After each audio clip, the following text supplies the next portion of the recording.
Time ബേസിന് ഇന്നത്തെ promo code വന്നിട്ടുണ്ട്. അപ്പോൾ പ്രൊമോ കോഡ് എടുക്കാൻ വേണ്ടി നമുക്ക് പിക്സൽ പോയിന്റ് വരിക. ഓഫർ വാളിനകത്തുള്ള പിക്സൽ പോയിന്റ് വന്ന ശേഷം പിക്സൽ പോയിന്റ് എന്നുള്ള ഏതെങ്കിലും ഒരു വീഡിയോ ജസ്റ്റ് നമ്മൾ ക്ലിക്ക് ചെയ്യുക.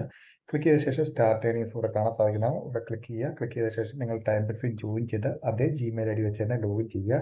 അതിനുശേഷം ഇവിടെ നിങ്ങൾക്ക് റെഡീം എന്നുള്ള ഓപ്ഷൻ കാണാൻ സാധിക്കുന്നതാണ്. ആ റെഡീം എന്നുള്ള ഓപ്ഷനിൽ ക്ലിക്ക് ചെയ്യുക. ഓപ്ഷനിൽ ക്ലിക്ക് ചെയ്ത ശേഷം നമുക്ക് ഇവിടെ പ്രൊമോ കോഡ് അടിച്ചു കൊടുക്കുക. ഇന്നത്തെ പ്രൊമോ കോഡ് എന്ന് പറഞ്ഞാൽ സൺസ്ക്രീൻ എന്നാണ്. അപ്പോൾ ഫുൾ ക്യാപിറ്റൽ ലെറ്റർ അടിച്ചു കൊടുക്കുക. പ്രൊമോ കോഡ് നിങ്ങൾ അടിച്ചു കൊടുക്കുന്ന സ്പേസ് മുതൽ ഫുൾ ക്യാപിറ്റൽ ലെറ്റർ തന്നെ അടിച്ചു കൊടുക്കുക കണ്ടിന്യൂസ് ആയിട്ട്. അതിനുശേഷം എൻ്റർ അടിച്ച് കഴിഞ്ഞാൽ അപ്പോൾ തന്നെ നമുക്ക് ക്രെഡിറ്റ് ആകുന്നതായിരിക്കും. അതിനുശേഷം നമുക്ക് ടൈം ബേസിലേക്കോ വൈസെൻസിലേക്കോ അല്ലെങ്കിൽ അതിനെ സപ്പോർട്ട് ചെയ്യുന്ന പിക്സൽ കോഡ് സപ്പോർട്ട് ചെയ്യുന്ന ഒരുപാട് സൈറ്റുകളുണ്ട്. അതിലേക്ക് നമുക്ക് റെഡീം ചെയ്തെടുക്കാൻ സാധിക്കുന്നതാണ്. പെട്ടെന്ന് തന്നെ അടിച്ചു കൊടുക്കുക, കാരണം ഇതിന് ലിമിറ്റ് ഉണ്ട്.